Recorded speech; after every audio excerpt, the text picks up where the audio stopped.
what's the difference between Kc and Q? Well, Kc is the equilibrium constant, and it involves the concentration of the reactants and products at equilibrium. The clue is in the name. Whereas Q is the reaction quotient, and that involves the concentration of reactants and products when they're not at equilibrium. Unfortunately, the clue isn't in that name.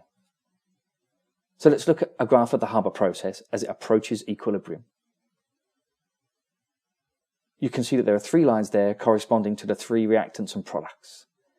The concentration of hydrogen is decreasing as the reaction proceeds, as is the concentration of nitrogen. But the concentration of ammonia is increasing, all of them on their way to equilibrium. Let me write out the Kc expression for the reaction, and it looks like at 40 seconds the concentrations are unchanging, and so we are at equilibrium. Now it looks like the rate of reaction is also zero, because the gradient of the curve at that point is zero.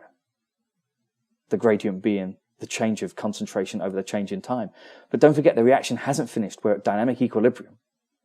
It's continuing. Let's put in the numbers at time 40, which is when equilibrium begins. And that will give me Kc, the equilibrium constant. Now for clarity, I'm ignoring the units. The units video comes up later. Okay, so that's my value of Kc. Now what about at 10 seconds? Now we can't work out Kc at 10 seconds. Kc only applies when we're at equilibrium. So we're going to use Q, the reaction quotient, because we're not at equilibrium. Putting in the numbers.